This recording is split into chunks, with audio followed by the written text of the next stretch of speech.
السلام علیکم، آپ سب کا خوش آمدید ہے ٹاک وتھ لبنہ چینل میں۔ آج ہم آپ کو حضرت اویس قرنی رحمۃ اللہ علیہ کا واقعہ سناتے ہیں۔ حضرت اویس قرنی رحمۃ اللہ علیہ حضرت محمد صلی اللہ تعالیٰ علیہ وسلم کی زیارت نہیں کر سکے، لیکن دل میں حسرت بہت تھی کہ حضرت محمد صلی اللہ علیہ وسلم کا دیدار کر لیں۔ حضرت اویس قرنی کی امی جان بہت ضعیف تھے اور وہ اپنی ماں کی خدمت کرتے تھے اور انہی کی خدمت آپ کو نبی صلی اللہ علیہ وسلم کے دیدار سے روکے ہوئے تھے۔ ادھر نبی پاک صلی اللہ تعالیٰ علیہ وسلم یمن کی طرف ہو کے کہا کرتے تھے، مجھے یمن سے اپنے یار کی خوشبو آ رہی ہے۔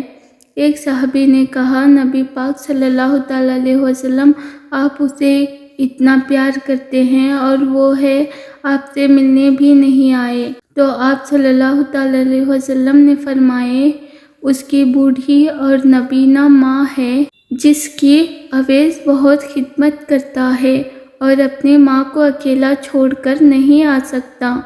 آپ صلی اللہ تعالیٰ علیہ وسلم نے حضرت عمر رضی اللہ تعالیٰ عنہ اور حضرت علی رضی اللہ تعالیٰ عنہ سے فرمائے کہ تمہارے دور میں ایک شخص آئے گا، اس کا نام ہوگا اویس بن عامر، قد ہوگا اس کا درمیانہ اور کالا رنگ ہوگا اور جسم پہ ایک سفید داغ ہوگا۔ جب وہ آئے تو تم دونوں اسے دعا کرانا، کیونکہ اویس نے ماں کی بہت خدمت کی ہے۔ جب بھی وہ دعا کے لیے ہاتھ اٹھاتے ہیں تو اللہ تعالیٰ ان کی دعا کبھی رد نہیں کرتا۔ حضرت عمر رضی اللہ تعالیٰ عنہ 10 سال تک خلیفہ رہے اور ہر سال حج کرتے رہے اور اویس قرنی کو تلاش کرتے رہے، اویس نہ ملتے۔ ایک دفعہ حضرت عمر رضی اللہ تعالیٰ عنہ نے سارے حاجیوں کو مدینہ عرفات میں اکٹھا کر لیا اور کہا، سارے حاجی کھڑے ہو جائیں،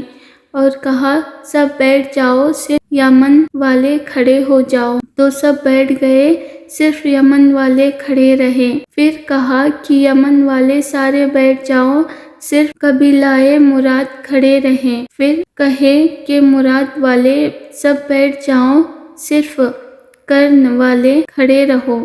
سب بیٹھ گئے، صرف ایک شخص کھڑا رہا۔ حضرت عمر رضی اللہ تعالیٰ عنہ نے کہا، کیا تم کرنی ہو؟ تو اس شخص نے کہا، ہاں میں کرنی ہوں۔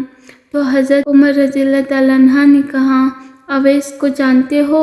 اس شخص نے کہا، ہاں جانتا ہوں، وہ تو میرے سگے بھائی کا بیٹا ہے۔ آپ نے پوچھا کہ اویس کدھر ہے؟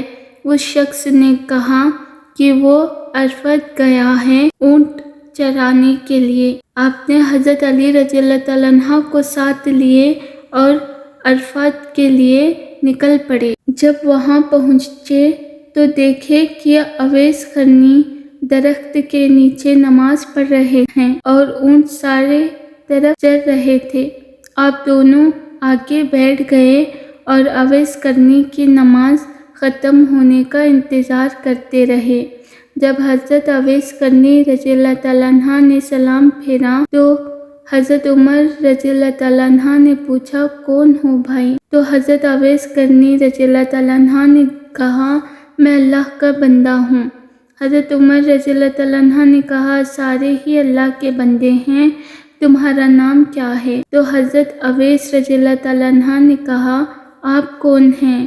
حضرت علی رضی اللہ تعالیٰ عنہ نے کہا، یہ امیر المومنین عمر بن خطاب ہیں اور میں علی بن ابو طالب ہوں۔ حضرت اویس رضی اللہ تعالیٰ عنہ کو یہ سننا تھا، وہ تھر تھر کانپنے لگے اور کہا کہ جی میں معافی چاہتا ہوں، میں نے آپ کو پہچانا نہیں تھا، میں تو پہلی دفعہ حج پہ آیا ہوں۔ حضرت عمر رضی اللہ تعالیٰ عنہ نے کہا کہ تم اویس ہو؟ انہوں نے کہا، ہاں میں ہی اویس ہوں۔ حضرت عمر رضی اللہ تعالیٰ عنہ نے کہا، ہاتھ اٹھا اور ہمارے لیے دعا کر۔ وہ رونے لگے اور کہا کہ میں دعا کروں، آپ لوگ سردار اور میں نوکر، اور میں آپ کے لیے دعا کروں، ایسا کیسے ہو سکتا ہے؟ حضرت عمر رضی اللہ تعالیٰ عنہ نے کہا کہ ہاں، اللہ کے نبی کا حکم تھا کہ اویس جب بھی آئے تو اس سے دعا کروانا۔ پھر اویس قرنی نے دونوں کے لیے دعا کی۔ اگر آپ کو میری یہ ویڈیو اچھی لگے تو لائک کریں، کمنٹ کریں اور دوسروں کے لیے بھی شیئر کریں۔ ایسے ہی اور ویڈیوز کے لیے ہمارے پیج کو سبسکرائب کریں، ہمیں سپورٹ کریں۔ جزاک اللہ خیرن۔ خدا حافظ۔